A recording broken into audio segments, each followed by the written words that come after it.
Refraction. देखो क्या है ये, रिफ्लेक्शन क्या था?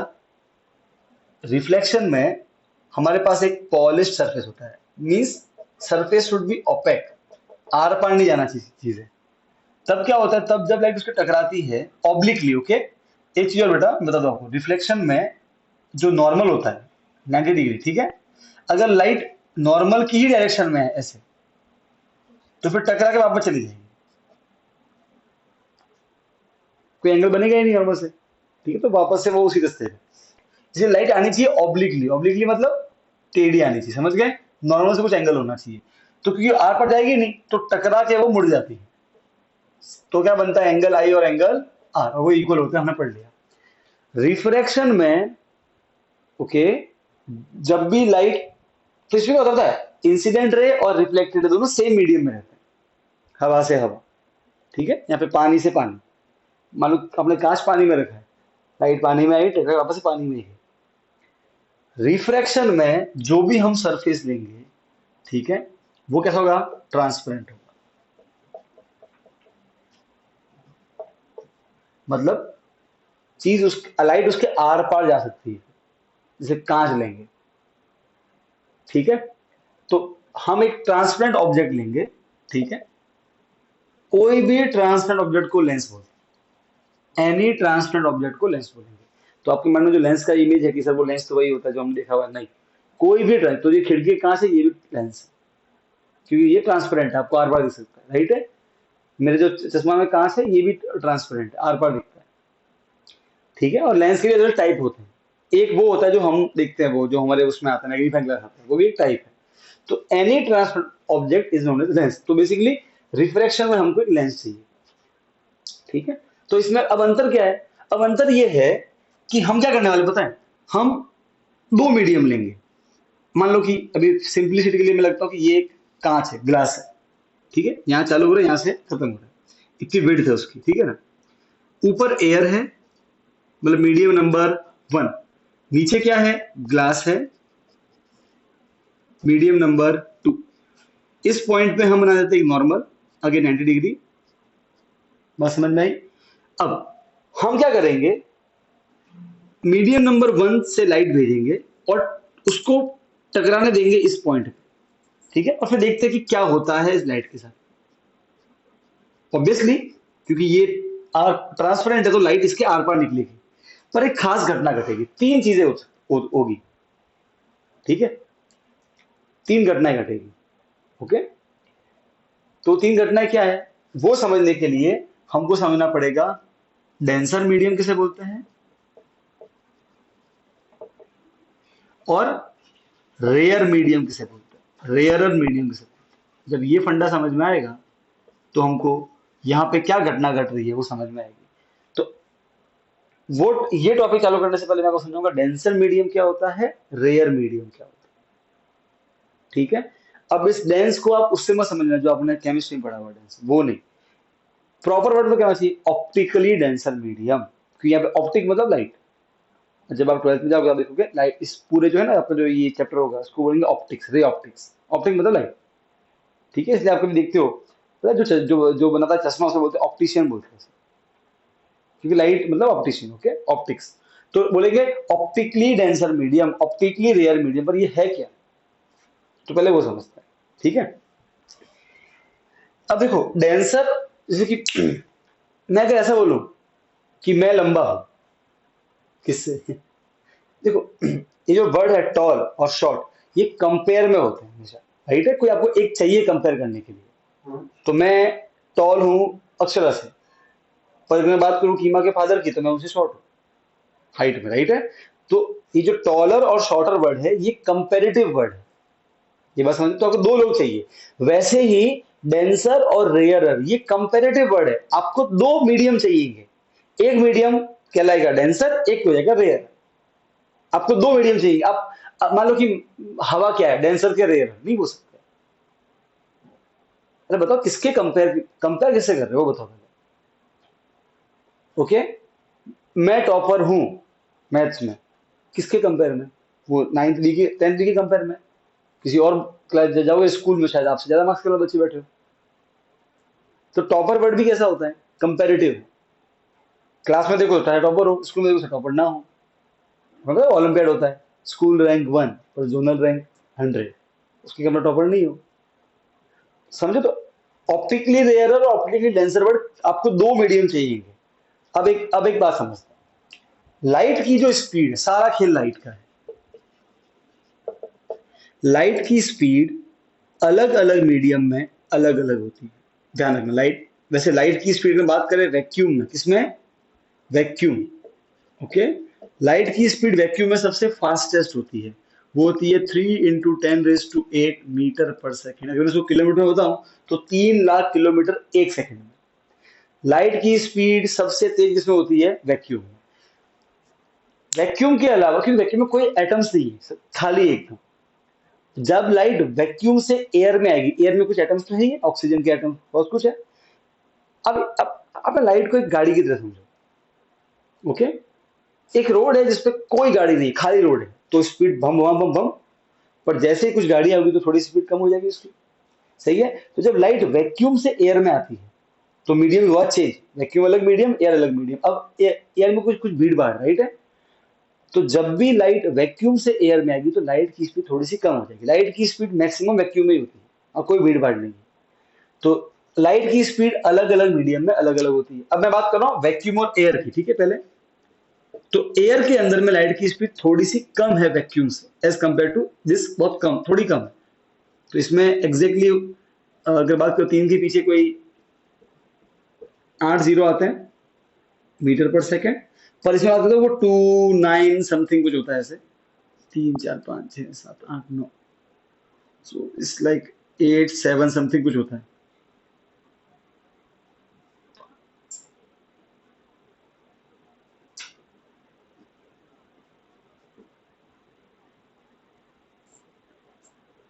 तीन और चाहिए,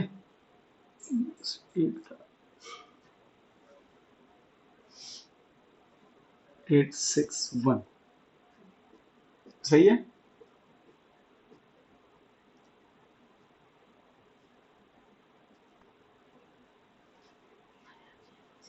तीन,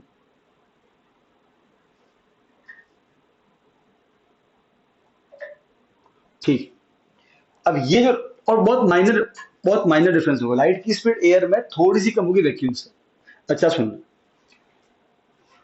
लाइट की स्पीड एयर में क्योंकि कम है वैक्यूम, जो हम बोलेंगे एयर है जो है वो वैक्यूम के मुकाबले डेंसर मीडियम है,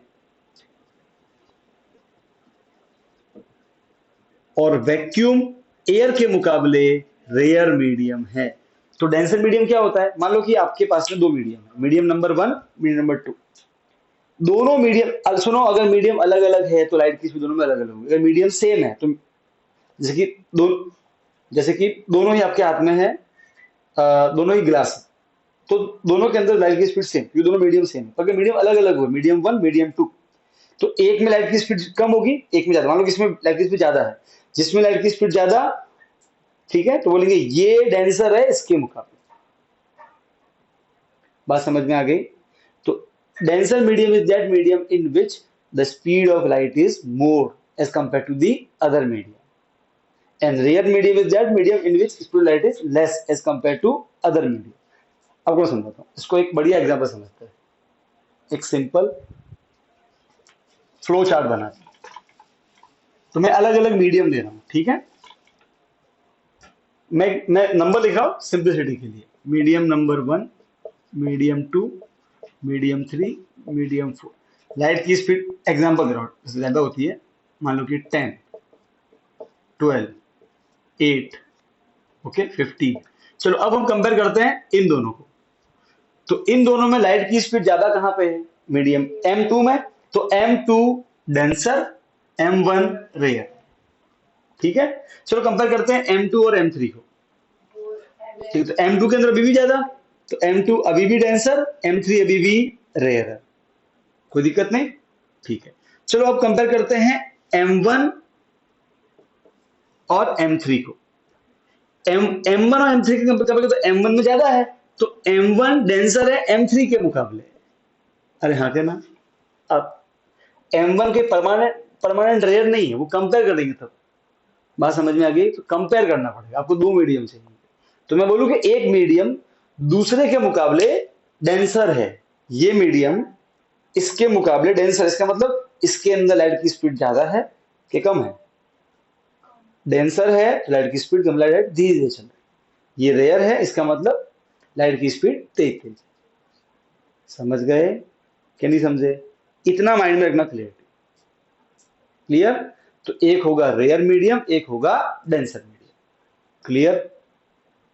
बात समझ में आ गई ना? ठीक है, इसको और थोड़ा डीप में पढ़ेंगे जब हम पढ़ेंगे रिफ्रैक्टिव इंडेक्स के बारे में। पर अभी इतना नॉलेज समझ में आ गया, रेयर मीडियम डेंसर मीडियम। क्यों? क्योंकि रिफ्रैक्शन जब होता है तब लाइट एक मीडियम से जाएगी दूसरे मीडियम में, मतलब ऑब्वियसली एक रेयर होगा दूसरा डेंसर होगा, दोनों अलग अलग मीडियम इसलिए, हाँ के ना? अब अब समझते हैं घटना क्या क्या घटना कर सकती है, तो समझ। तो अब पढ़ते हैं रिफ्रैक्शन को।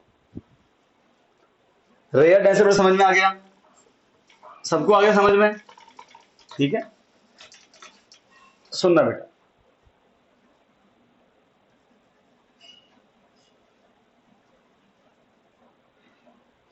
देखो बेटा, दो अपन पहले बनाते हैं दो पॉसिबिलिटी, एक मीडियम M1 एक मीडियम M2। ठीक, मान लो कि मीडियम M1 रेयर है, मीडियम M2 डेंसर है। ऑब्वियसली अलग अलग है तो अलग अलग होगा, ठीक है? ये मीडियम नंबर 2। अगेन डायग्राम बनाते हैं। ओके, यहां मीडियम 1 और यहां मीडियम 2, ये मीडियम 2 है, ये मीडियम 1 है,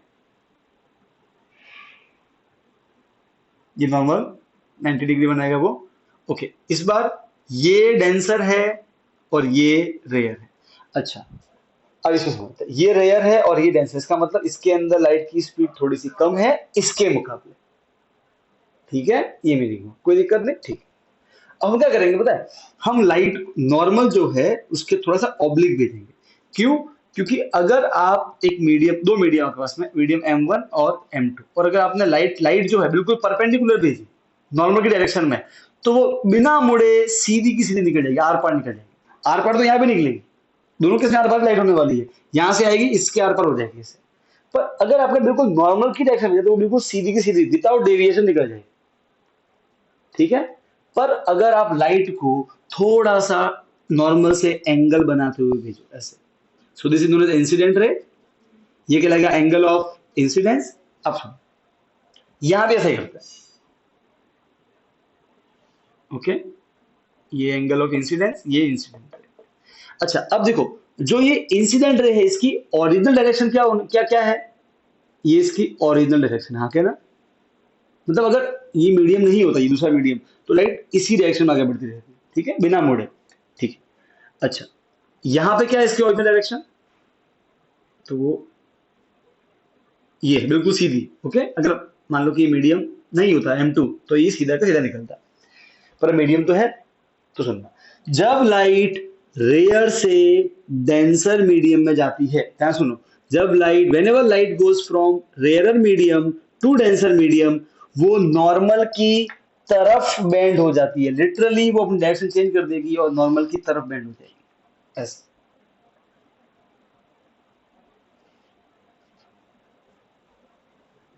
So when light goes from one medium to another medium, the direction of light changes. ये आगे जाके वापस से बाहर निकलेगी, नो डाउट। ठीक है, यहाँ पे तो ऐसा नहीं होगा टकरा के यू मुड़ गया, ऐसा नहीं हुआ।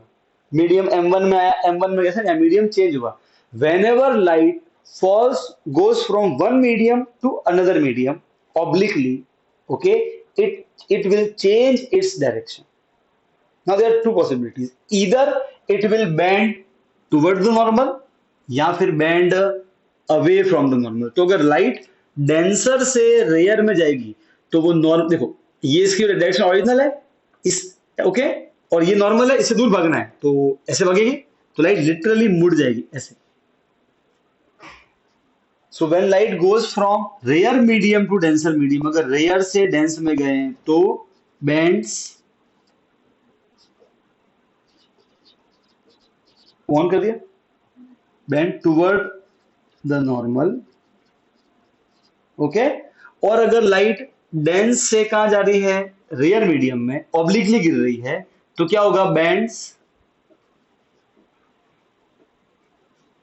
अवे फ्रॉम नॉर्मल से दूर भागेगी। ऐसा सच में होगा, कोई मैं मजाक नहीं कर रहा, सच में होता है ऐसा। तो कैसे करोगे आप? सर ये रेयर ये डेंसर, तो ये इसका डायरेक्शन ओरिजिनल। अब ये रेयर से डेंस तो ये नॉर्मल, नॉर्मल की तरफ, ऐसे बात समझ में आई, टूवर्ड्स द नॉर्मल। और यहाँ पे क्या था, डेंस, ये डेंस और ये रेयर, ये ओरिजिनल है, यहाँ पे पेन रखो। अब नॉर्मल से दूर लेके जाना तो ऊपर, ऐसे। बात समझ में आई? Now what is refraction? अब समझो। Reflection is a phenomena in which light goes from one medium to another medium. Okay, during that process, the direction of light gets changes. दूसरे मीडियम में जाएगी, आर पार होगी, पर उसकी डायरेक्शन चेंज हो जाएगी जब वो ऑब्लिकली गिरेगी। बात समझ में आई? This phenomenon of changing the direction of light is known as refraction. यहाँ पे मीडियम चेंज होता है। बात समझ में आई? सेम चीज होगी यहाँ पे। ये जो लाइट, ये है, ये कहलाएगी रिफ्रैक्टेड, ये कहलाएगी अब रिफ्रैक्टेड रे। अब यहाँ देखो बेटा, यहाँ पे ये एंगल बन रहा है, दिख रहा है? एक एंगल बन रहा है रिफ्रैक्टेड रे और नॉर्मल के बीच में, ये कहलाता है angle R, angle of refraction. And obviously I और आर इक्वल नहीं होंगे, आपको खुद को दिख रहा है, ठीक है? यहां भी एंगल बनेगा नॉर्मल और रिफ्रैक्टेड रे में, angle R. Obviously I R equal, in refraction I और आर इक्वल नहीं होते। रिफ्रैक्शन क्या समझ में आ गया? डेंसर मीडियम क्या है, रेयर मीडियम क्या, ये समझ में आ गया? पक्का? कोई दिक्कत नहीं? ठीक है, कब नॉर्मल की तरफ बेंड होगी, कब नॉर्मल से दूर बेंड होगी, ये समझ में आ गया? इस पे तो आपके सैंपल पेपर में बहुत बढ़िया क्वेश्चन था इससे जुड़ा हुआ। रिफ्रैक्टिव इंडेक्स दिया था और पूछा था कि नॉर्मल की तरफ के दूर, तो बताऊंगा मैं कैसे मालूम पड़ता है इससे। ठीक है, बस ध्यान रखना, रेयर से डेंसर नॉर्मल की तरफ, डेंसर से रेयर नॉर्मल से दूर, बस दैट्स इट। ये बात समझ में आ गई? क्लियर है एकदम? पक्का? अच्छा, अब जैसे कि रिफ्लेक्शन के दो लॉज थे, रिफ्रैक्शन के भी दो लॉज। एक लॉ तो सिंपल है जो वहां था, और एक लॉ थोड़ा सा अजीब था, उसमें साइन आएगा, साइन थीटा कॉस थीटा। अपने कोई वैल्यू निकालनी नहीं है उसकी, चिंता मत, बस हमको वो याद रखना, बस कैसा लिखना है, उसका मीनिंग क्या वो भी समझा दूंगा। ठीक है, अरे हाँ क्या ना, तो लॉज ऑफ रिफ्रैक्शन पढ़ते हैं, लॉज ऑफ रिफ्रैक्शन। ठीक है, दो लॉज है, ध्यान रखना। यहां तक कोई डाउट है तो बोलो बेटा। अरे बोलो यार, नहीं? एक बार मैं आपको इसका वो सब वीडियो, अब एक दिन वीडियो भी देखेंगे इसके, तो और एकदम क्लियरिटी आ जाएगी। ठीक है, लॉज ऑफ रिफ्लेक्शन।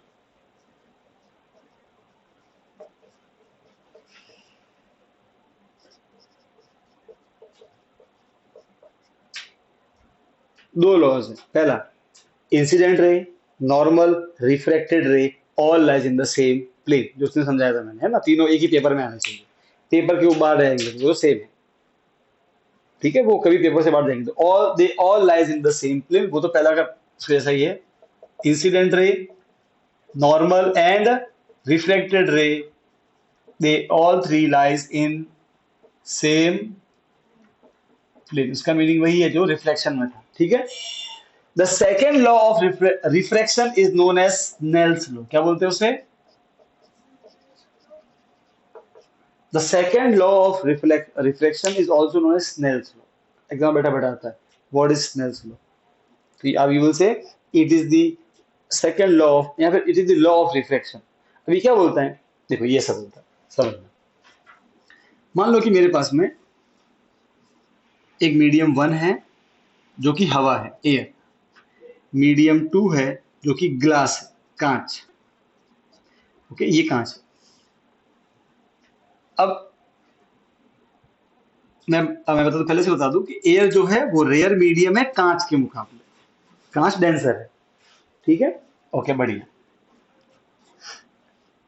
अगेन दूसरा सेटअप है, इसमें भी बाहर एयर है, ये भी ग्लास ही है, दोनों सेम मीडियम ही है। ओके, अगेन ये रेयर है और ये क्या है, डेंसर मीडियम। ठीक, दोनों में डिफरेंस क्या है बताता हूँ, देखो।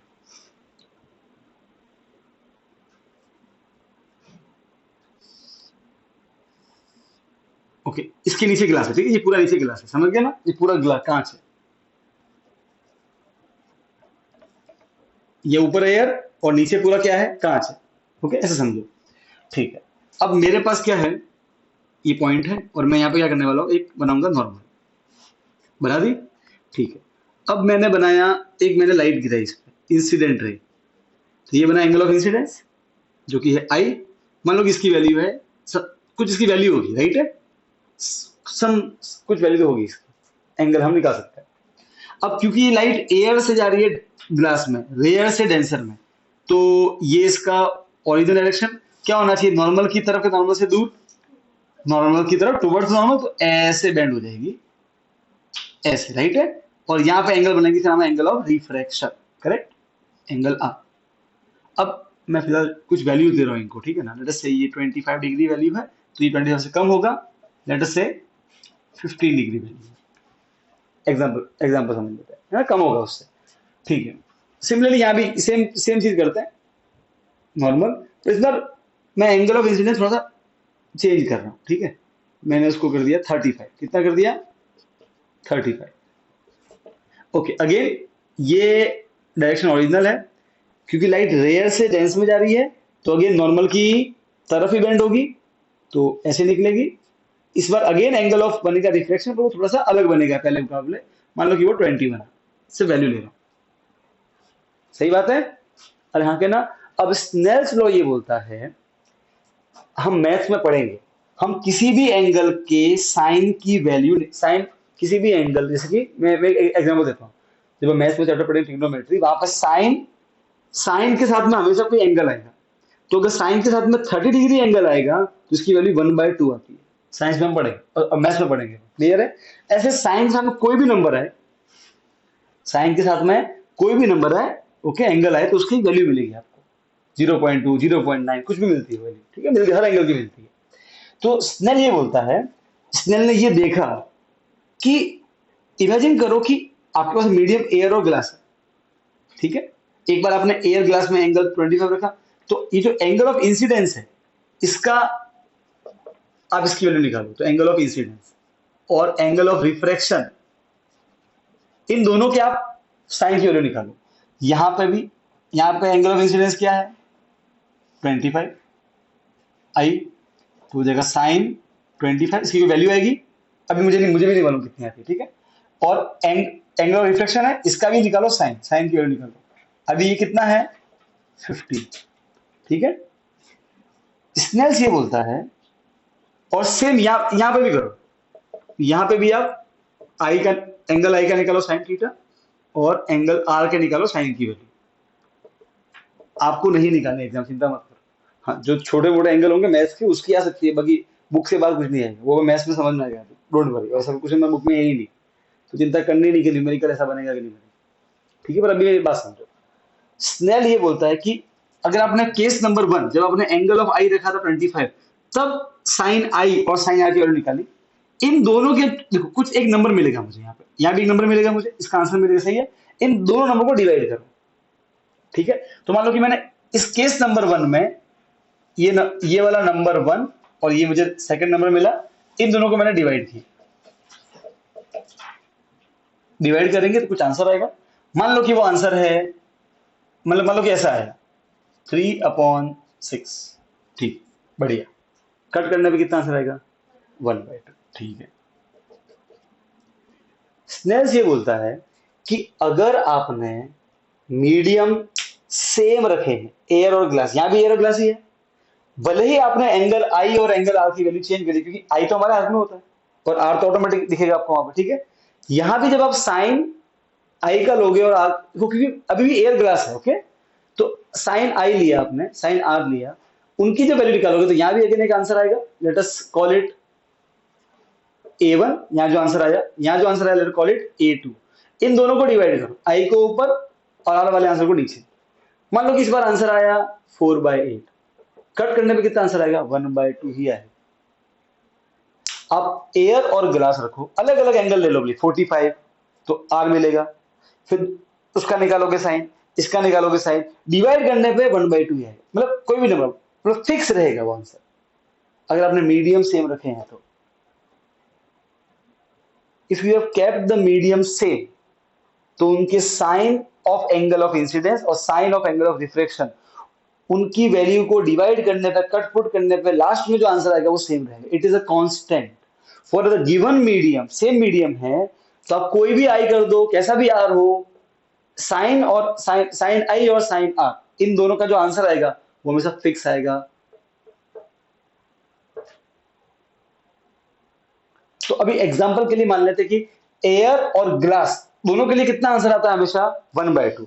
तो अगर आपने एयर की जगह ऊपर रख दिया लेट अस से केरोसिन, दूसरा मीडियम, ठीक है, तो केरोसिन और ग्लास जब आप उनके साइन की वैल्यू निकालोगे तो वो शायद 3/2 आ जाए हर बार। तो जब भी आप केरोसिन और ग्लास लोगे, ओके, और उसका कोई भी आप एंगल ऑफ इंसिडेंस रखो, उसका आपको मिल जाएगा एंगल ऑफ रिफ्लेक्शन, फिर आप उसके इंसिडेंस का निकाल दो साइन थीटा, कैलकुलेटर में वी कैन फाइंड, निकाल, फिर जो एंगल ऑफ रिफ्लेक्शन उसका निकालो साइन थीटा, दोनों को divide, incident ray, reflected ray, normal, all lies in the same plane. Second Snell's law क्या बोलता है, the ratio of sine of angle of incidence and sine of angle of reflection is always a constant for a given pair of medium, एक given pair fix medium के लिए। हाँ, आपने वो pair change किया तो उसके लिए अलग वैल्यू हो जाएगी। अरे ये बात समझ में आएगी नहीं, अरे यस और नो, क्लियर, ऐसा, ठीक है। ये है रिफ्रैक्शन।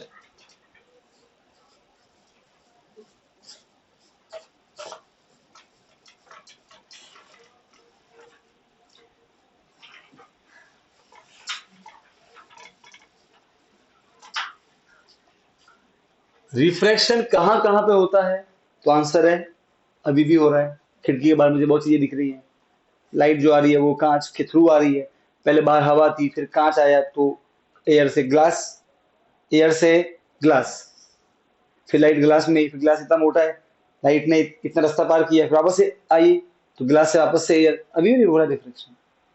बहुत सारे भ्रम क्रिएट होते हैं इससे।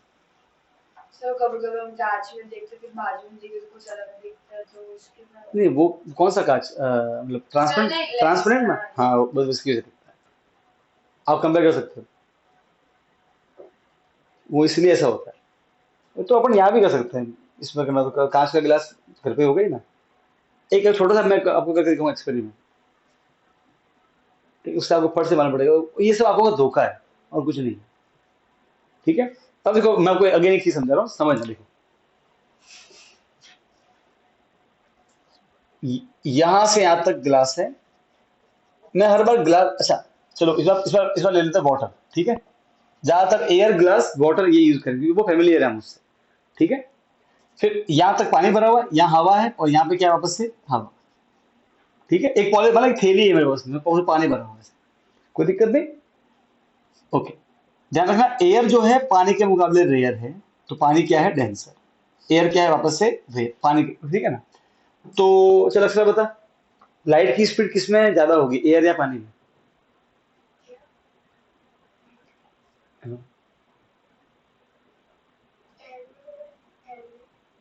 एयर में ना ज्यादा होगी, क्यों, रेयर का मतलब ही क्या है, लाइट की स्पीड ज्यादा, डेंसर मतलब लाइट की स्पीड कम। तो उसको तुमको ऐसे ऐसे अगर तुमको ऐसे अगर कंफ्यूजन होता है तो देखो मैंने ट्रिक बनाई हुई है। डेंस का मतलब क्या होता है, डेंस फॉरेस्ट, भीड़ भाड़, तो जब भीड़ भाड़ होगी तो स्पीड कम की ज्यादा, बस ऐसे याद करो, सिंपल। पर इस चैप्टर में डेंस का मतलब भीड़ भाड़ नहीं है, ठीक है, समझ गए, ओके। बस मैंने तुम ट्रिक बताई है याद करने, यहाँ पे भीड़ भाड़ से मतलब नहीं है। अरे भाई बोलो यार प्लीज, अरे बोलो, रिस्पॉन्स तो दो, हाँ क्या ना, क्लियर है, हाँ। यहाँ पे क्या मीनिंग है डेंसर का, कुछ अलग मीनिंग, लाइट के हिसाब से मीनिंग है, पर हमने एक शॉर्ट ट्रिक बना ली, डेंस मतलब भीड़ भाड़, भीड़ भाड़ मतलब लाइट की स्पीड कम, तो डेंस में कम, रेयर में ज्यादा, तो रेयर में ऑटोमेटिक ज्यादा, क्लियर है। अच्छा, जब लाइट, तू बोल, लाइट जब रेयर से डेंसर में आती है तो नॉर्मल की तरफ के नॉर्मल से दूर, नॉर्मल की तरफ, और जब डेंस से रेयर में आती है तब, दूर, ठीक है। चलो ये करते हैं एक्सपेरिमेंट, यहाँ करते हैं। तो ये रहा हमारा नॉर्मल,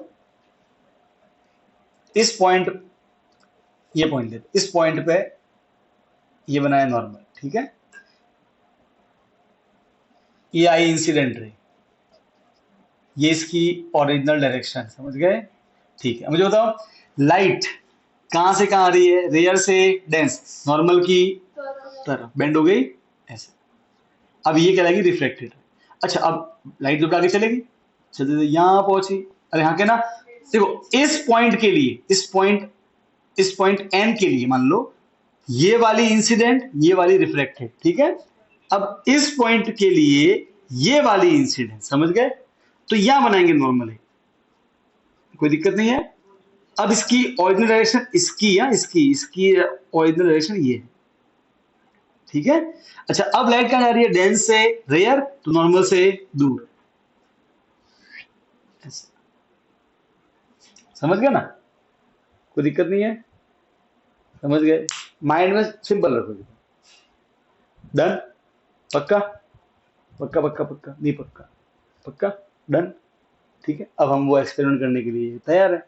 एक बाल्टी लेके आए, ट्रांसपेरेंट नहीं चाहिए, स्टील की बाल्टी लेके आए, और एक पानी में, पानी में नहीं, सॉरी, एक बोतल में पानी लेके आना।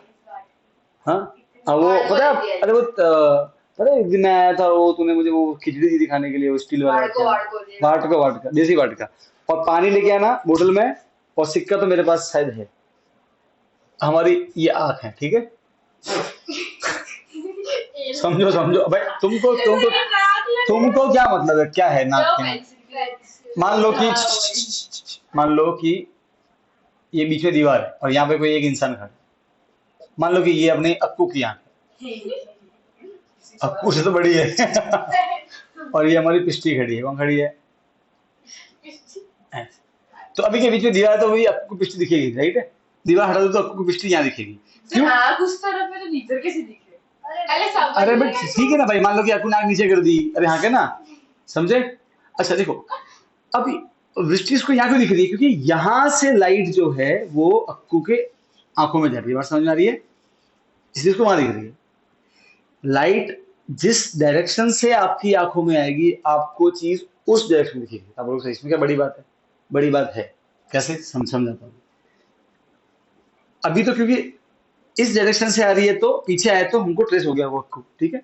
अब जरा यहाँ नोट करना, मैंने बीच में डाल दी दीवार, और मैंने क्या कहते हैं, मैं, हम अब लाइट की डायरेक्शन को चेंज कर सकते हैं, हम लाइट की डायरेक्शन को चेंज कर सकते हैं, है ये सो नो, हमने देखा भी होता है रिफ्लेक्शन में।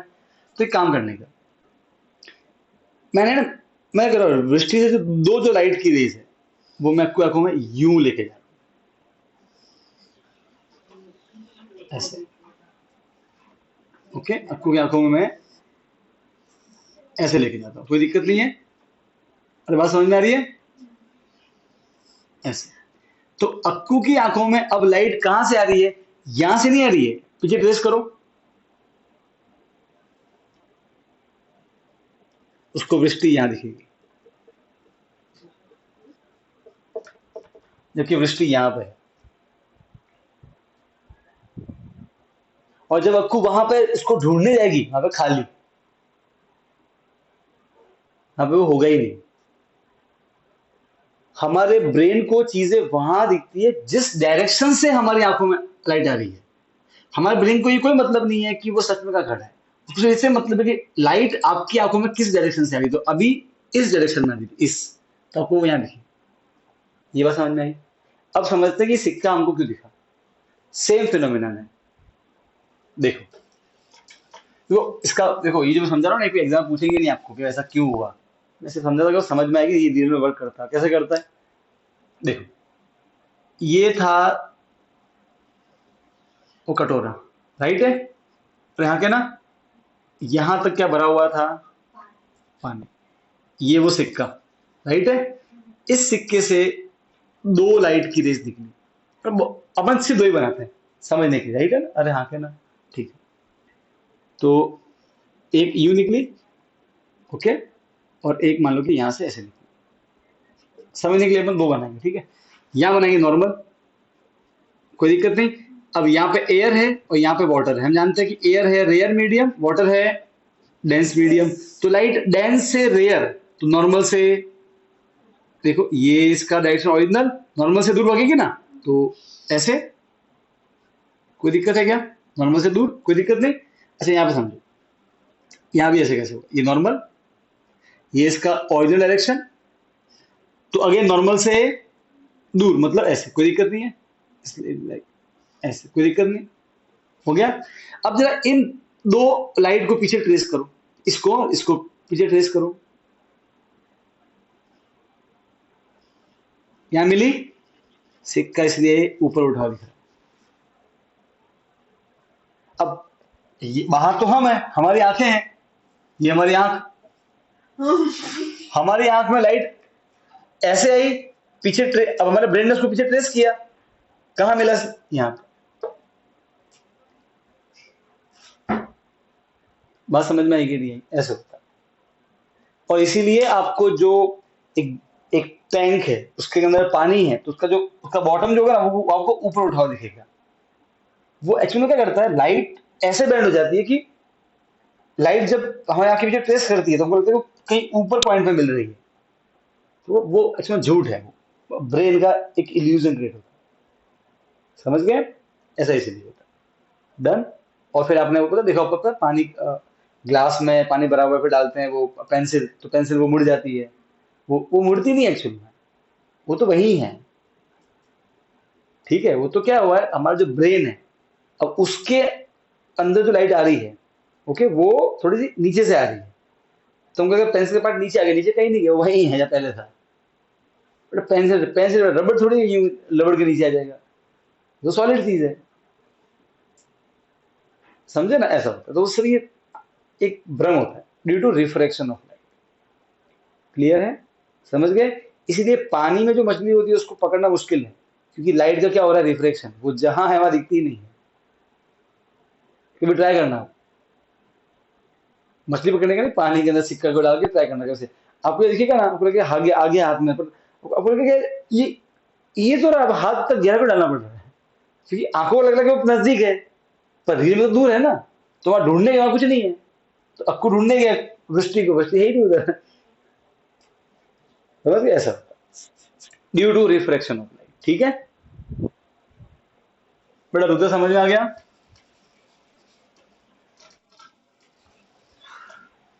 रिफ्रैक्शन क्लियर हो गया? क्योंकि एग्जाम में सुनो, बस कुछ नहीं आता है, डेफिनेशन पूछते हैं रिफ्रैक्शन की, और उसके दो लॉज, समझ में आ गई बात?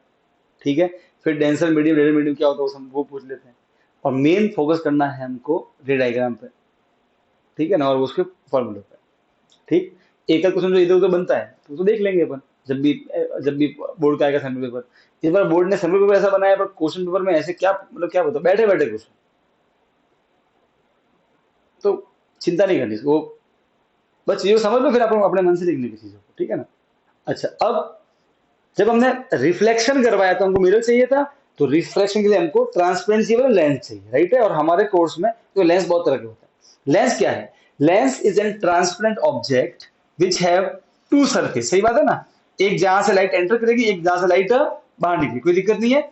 ओके, अब हम जो लेंस पढ़ेंगे वो है स्फेरिकल लेंस। कौन से लेंस पढ़ने वाले हैं? Spherical lens. नाउ क्या होता है स्फेरिकल लेंस?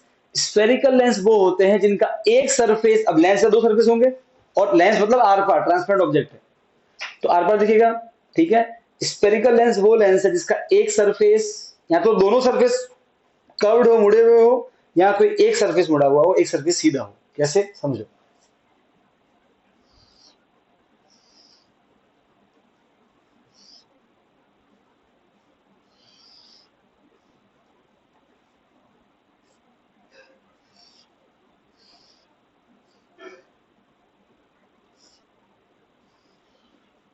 ये सारे स्फेरिकल लेंसेज हैं। अब देखो, इसके अंदर में दो सरफेस, दोनों कर्व्ड है, अगेन इसके अंदर में एक कर्व्ड है, एक प्लेन है, तो भी स्फेरिकल लेंस। इसके अंदर में दोनों सरफेस कैसे है? कर्व्ड है, तो भी स्फेरिकल लेंस। इसके अंदर में एक सीधा, एक अगेन कर्व्ड है, तो भी स्फेरिकल लेंस, राइट है? इसको बोलते हैं plano concave lens. Plano convex lens, ये सब हमको पढ़ने ही नहीं है, हमको सिर्फ ये दोनों पढ़ने हैं।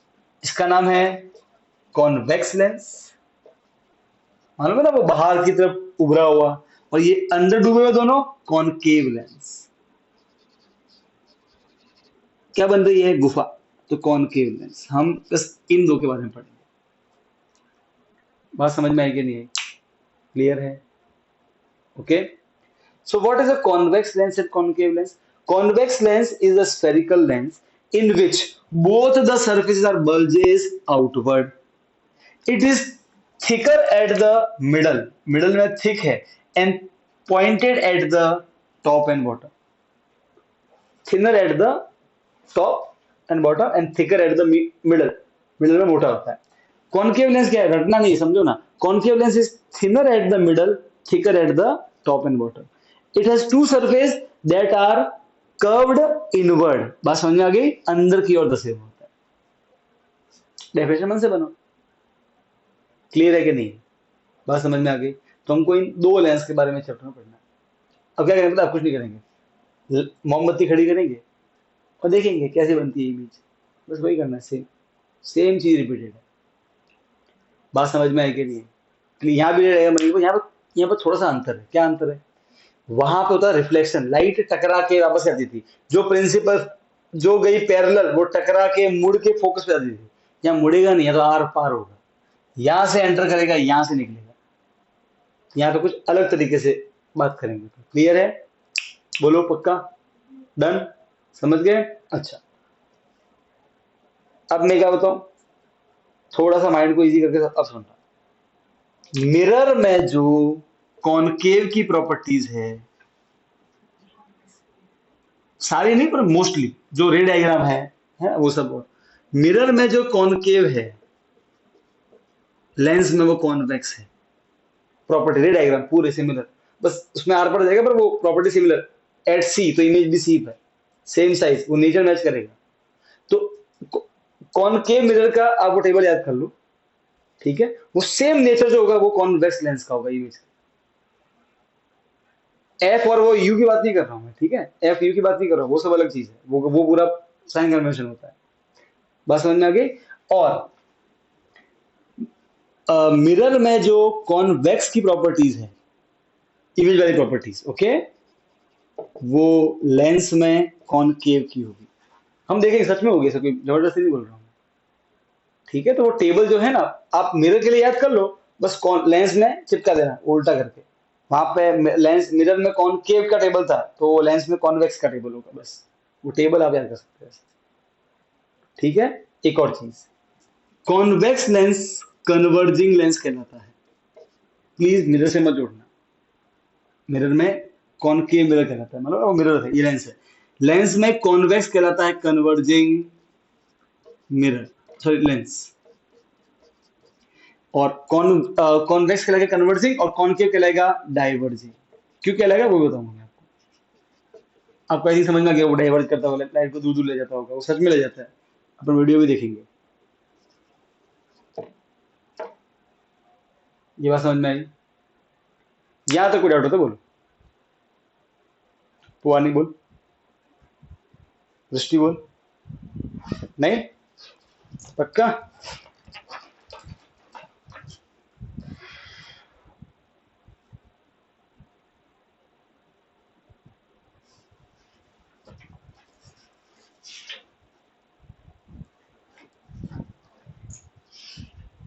यहां तक क्लियर है?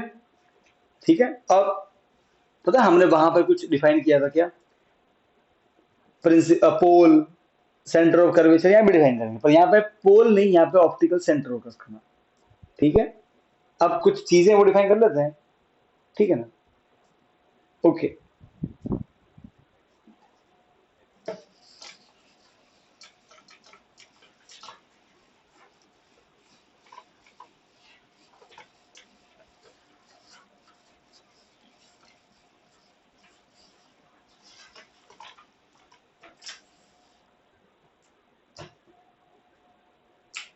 देखो सबसे पहला वर्ड आता है ऑप्टिकल सेंटर। क्या आता है?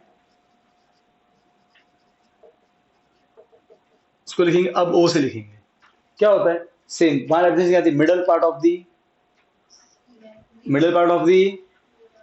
मिरर, यहाँ पे middle part of the lens. और मिडिल पार्ट कौन सा, मिडिल पॉइंट। तो देखो अगर मैं बात करूं कॉन्वेक्स लेंस की तो ऐसा होता है, तो उसका ये वाला पॉइंट यहाँ पे ऑप्टिकल सेंटर, ठीक है। और कॉनकेव की बात करूं लेंस की, तो यहाँ पे बीच में, ये हम उसको ओ लिखेंगे, ऑप्टिकल सेंटर ओ। क्लियर है? Okay, now we will define centre of curvature C. वहां से डिफाइन किया था सर, ये मिरर है, ये मिरर है मुड़ा हुआ, तो सर्कल ऐसे बनेगा, इस सर्कल मतलब वो स्फीयर, ओके, उसका सेंटर होगा, वो सेंटर कर्वेचर। या तो दो दो सर्कल बनेंगे, देखो दो सरफेस है, यस और नो, आप खुद देखो, लेंस में दो सरफेस है, समझना। अब दोनों में अलग अलग केस है। Centre of curvature, okay. देखो पहले बात करते हैं कॉन्वेक्स की। अगर मैं कॉन्वेक्स की बात करूं तो मेरे पास में दो सरफेस है, कितने सर्कल बनेंगे, दो। एक तो बनेगा इसके लिए, सही है, एक बनेगा इसके लिए। तो कितने सेंटर होंगे, दो। In lens there are two centre of curvature, one on the right side of optical centre, one on the left side of optical centre. इस सर्कल के लिए जो सेंटर होगा वो ये, उसको लिखेंगे C1, इधर वन, और इधर जो होगा वो C2, दो सेंटर ऑफ कर्वेचर। बात समझ में आ गई, कोई दिक्कत नहीं। अच्छा, कॉनकेव की बात करें,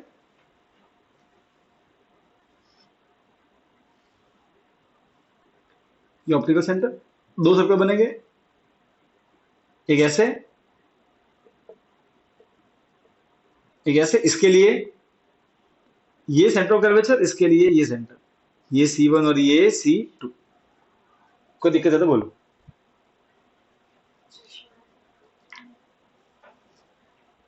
पक्का, डन, पूरा समझ में आया रुद्रा?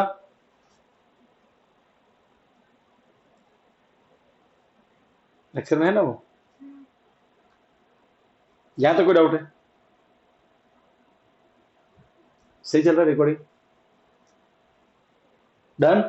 अच्छा, प्रिंसिपल एक्सिस यहां भी होगा, the line that join both the centre of curvature and optical centre, वो तीनों एक ही लाइन में आएंगे, okay. The line joining both the centre of curvature and optical centre is known as principal axis. इसकी बात करें तो ये प्रिंसिपल एक्सिस, कोई दिक्कत नहीं, पक्का समझ गए, ठीक, ओके। अब आता है radius of curvature, same R, कोई दिक्कत नहीं है, हाँ, रेडियस है ना, तो वो सेम होगा, यहाँ भी फॉर्मूला सेम होगा, F is equal to R by two, वो सब सेम होने वाला है, फोकल लेंथ वो सब।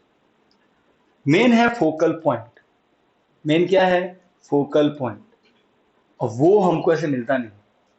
उसके लिए क्या चाहिएगी, पैरेलल रेस। वहां पे क्या होता, पैरेलल रेस गिराई थी मिरर पे, फिर वो जिस पॉइंट पे मिली थी वो फोकल पॉइंट था। यहाँ भी ऐसे करेंगे, दोनों लेंस पे पैरेलल लाइट और रेस गिराएंगे और देखते हैं कि भाई वो दोनों कहाँ मिलती है, जहाँ मिलेगी वो पॉइंट क्या हो जाएगा, फोकल पॉइंट।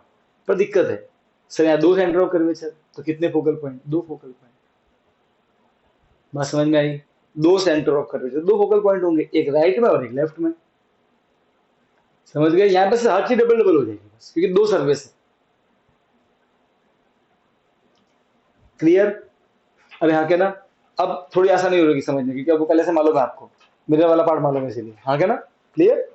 अच्छा, तो कैसे डिफाइन करेंगे फोकल पॉइंट, उसके लिए हमको चाहिए पैरेलल रेज ऑफ लाइट।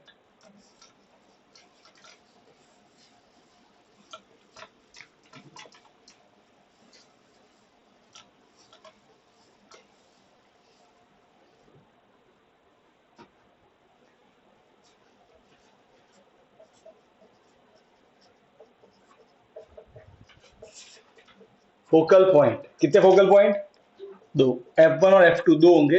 तो कैसे बनाना है, तो देखो मैं समझाता हूँ। पहले हम बात करेंगे कॉन्वेक्स लेंस की, ठीक है,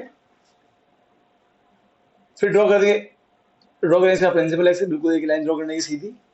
कितने सेंटर ऑफ कर्वेचर होंगे, दो, ओके, एक मान लो कि ये C1 और इतना डिस्टेंस पे क्या होगा C2।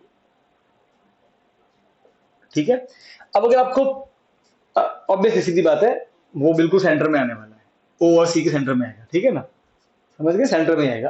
पर क्या किस पर मालूम कैसे करते हैं, तो हम क्या करेंगे, पैरेलल लाइट की रेस कहाँ रिलीज करेंगे, लेंस पे, एक ऊपर से और एक नीचे से। ठीक है, ऑब्वियसली उसका रिफ्रैक्शन होगा क्योंकि लाइट एयर से ग्लास मीडियम चेंज हो रहा है।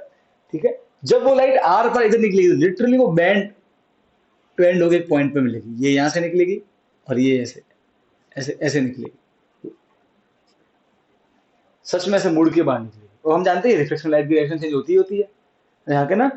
तो जिस पॉइंट पे मिलती है आफ्टर रिफ्रैक्शन उसे बोलते हैं फोकल पॉइंट। तो एक लेफ्ट में, राइट में, उसको F2 और एक पीछे उसको F1। बात समझ में आ गई। So focal point is that point on the principal axis where the parallel rays of light meets after refraction, actually meets सच में मिलेंगे कॉन्वेक्स लेंस के केस में। बात समझ में आ गई, ठीक है, ओके, बढ़िया। And what is focal length, तो वही R/2 है, distance between O and F, इनका distance focal length. Focal point F capital F, focal length small f, ठीक है, F लेंथ है। अच्छा सर, तो सर उसमें कैसे डिफाइन करेंगे, कॉनकेव में फिर, तो कोई बात नहीं, कॉनकेव में भी करेंगे ऐसे ही।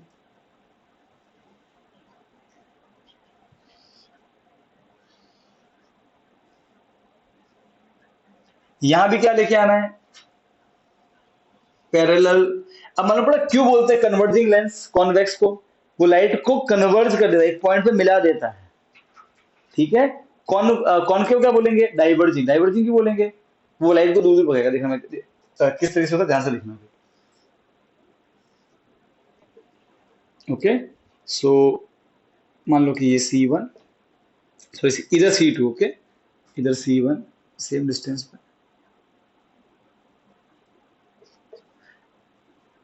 एक चीज और बेटा, जब भी आप इसमें बनाओ रे डायग्राम, तो एक इसे ना एक लाइन इमेजिंग करना मनी मन के, ये सेंटर लाइन दिख रही है आपको ऐसे, बस लाइट को जब लेके ना पैरेलल लाइट लेके ऐसे, तो उसको यहाँ पे लाकर रोक देना, तो आपका जो रे डायग्राम बनेगा वो एकदम परफेक्ट बनेगा। समझ गए, ऐसे नहीं कि एक को तो आपने यहाँ से मोड़ा, एक को आपने यहीं से मोड़ा, ऐसे मत करना, दोनों को सेंटर से ही मोड़ना। अरे बात समझ में आई कि नहीं आई, ताकि आंसर सही रहे आपका। ओके, देखो मैं आप नोटिस किया कि मैंने यहाँ पे सेंटर पर रोक दिया था, बात समझ में आई कि नहीं आई, तो यहाँ से यहाँ सेंटर पर रोक दिया। अच्छा, C1, और यहाँ भी ऐसे ही करेंगे, नीचे भी सेंटर पर लाकर रोक देंगे। ठीक है, जब लाइट बाहर निकलेगी ना, वो ऐसे निकलेगी और ये भी दूर भागेगी ऐसे, इसे बोलते हैं डाइवर्जिंग, उल्टा दूर कर लेती है, राइट है। पर अगर इसको पीछे एक्सटेंड करें तो ऐसे मिलेगी, और इसको करें तो ऐसे मिलेगी, और यहाँ के ना, तो ये फोकल पॉइंट करेगा F1, और सीधा इधर भी क्या होगा ऐसा F2। समझ गए, क्लियर है। तो सेम भाग ऐसे किया था ना हमने, पीछे इसको अरे यहाँ के ना, इसे बोलते हैं एक्चुअल फोकल पॉइंट, इसको बोलते हैं, ये एक्चुअल है और ये वर्चुअल है।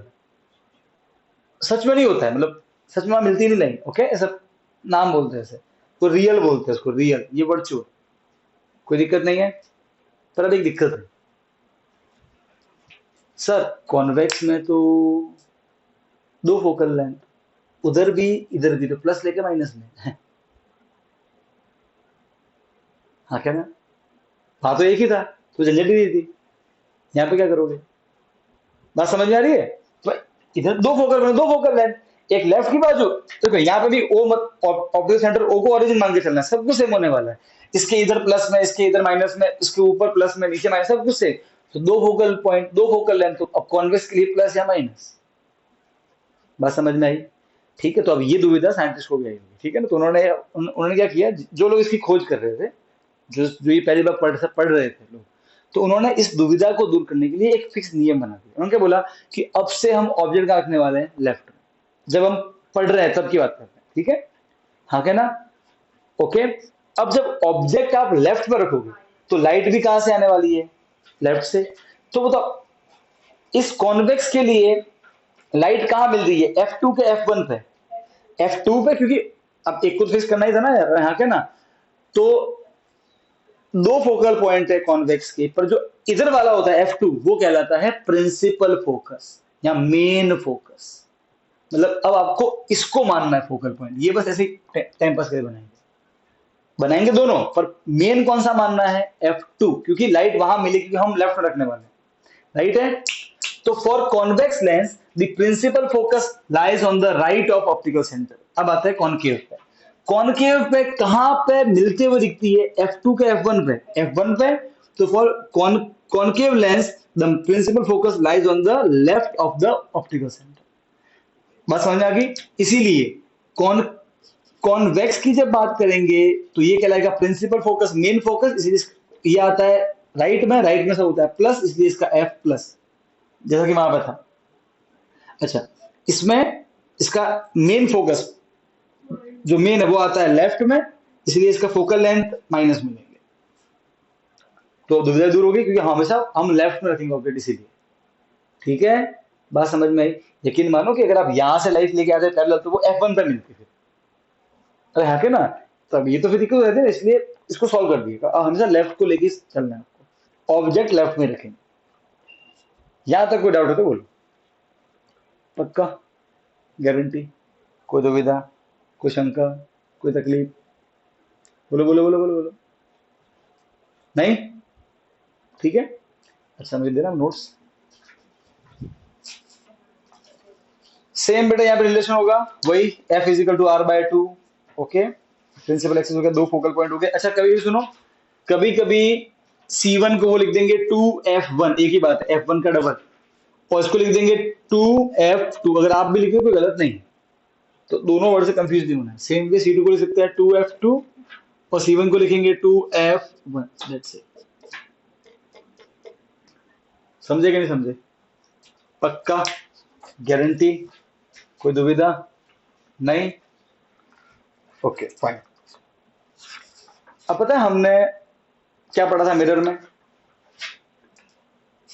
जो लाइट प्रिंसिपल एक्सिस के पैरेलल आफ्टर रिफ्लेक्शन कहां से जाती है, फोकल पॉइंट से, जो फोकल पॉइंट से जाते हुए गिरेगी मिरर पे, आफ्टर रिफ्लेक्शन क्या बन जाएगी, पैरेलल।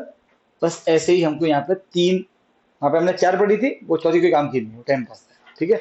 यहाँ पे भी, हाँ, यहाँ तीन पढ़ेंगे, तीनों में से किसी दो का यूज करेंगे, कब, जब रे डायग्राम बनाएंगे तो।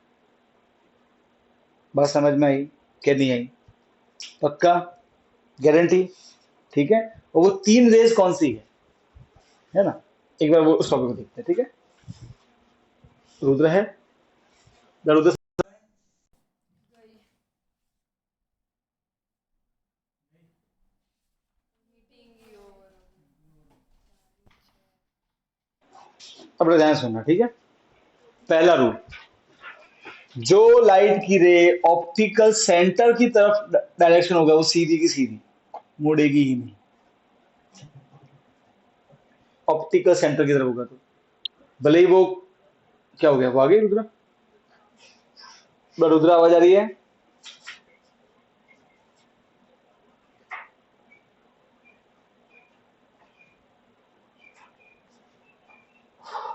रुद्रा आवाज आ रही है बेटा।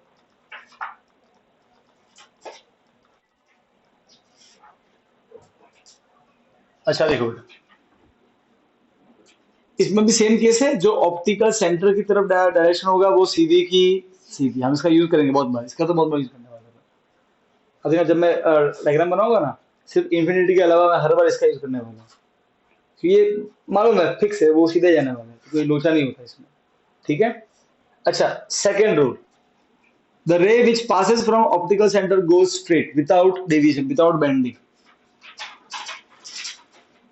पता है ऐसा एक केस में ही होता है, जब लाइट किस डायरेक्शन में आ रही हो, नॉर्मल की डायरेक्शन, मालूम है ना, तो डेविएट नहीं होती।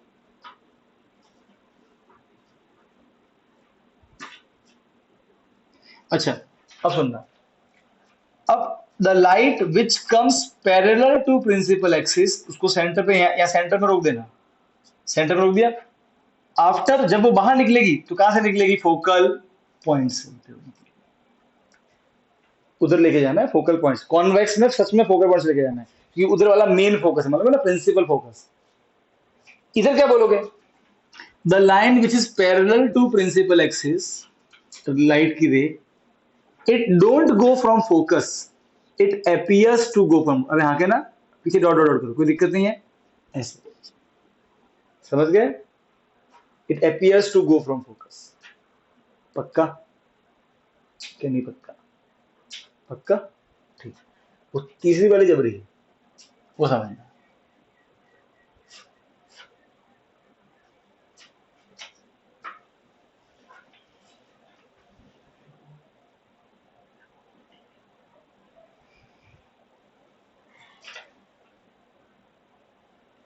इसके केस में तो थोड़ा अजीब होता है, पर ठीक है, तो देखो इसके केस में इतना कोई इतना कोई है नहीं, क्योंकि इसमें से दो ही केस बनेंगे, तो इतना मेन ये है।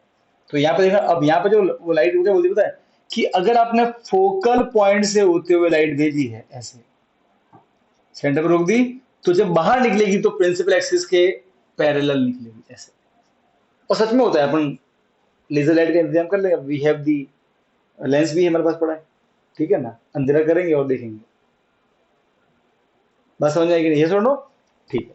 अब देखो इसमें ऐसा बोलेंगे, इसमें देखो बेटा, अब फोकल पॉइंट है, इसमें है ना, ऐसा बोलेंगे ये फोकल पॉइंट है ना, तो एडजस्ट करो, the light which is directed towards focal point, focal point की तरफ डायरेक्ट करना है इसको, तो जो लाइट फोकल पॉइंट की तरफ आ रही होगी, रिफ्लेक्शन होने के बाद में पैरेलल बन जाएगी। पर इसका हम यूज नहीं करने वाले कॉनकेव में, तो इतना लोड मत लो, ठीक है, बस वो ध्यान रखना वहां पर, क्लियर है एकदम। तो कितने रूल पड़े, तीन। पहला क्या था, the light which passes from optical centre goes straight without deviation. Second, the light which is parallel to principal axis in convex lens, it actually passes from principal focus. In concave, which is parallel, it appears to go from principal focus. ठीक है, उसमें the light which passes from the focal point after refraction becomes parallel. इसमें the light which is directed toward focus becomes parallel, जो उसकी तरफ directed हो। नहीं नहीं, इसका ये प्रिंसिपल नहीं है, इसका ये वो है, टाइम पास वाला फोकस पॉइंट, और यहाँ के ना, या ठीक है ना, वो चलेगा, कोई बात नहीं। इस कॉनकेव का मेन ये है F1, क्लियर है, क्यों, क्योंकि ऑब्जेक्ट हमने लेफ्ट में रखना, इसीलिए। डन, आज इतना ही पढ़ेंगे, ठीक। अब रे डायग्राम बचे हैं, वो करेंगे अपन आफ्टर दी हॉलीडेज, ठीक है ना, अच्छा ट्राई कर सकते हो, बन जाएंगे आपसे, ठीक है ना। पर अब इतना ही भूलना नहीं है इसको, ठीक, उसको स्टॉप कर दे। रुद्रा है अभी लेक्चर में?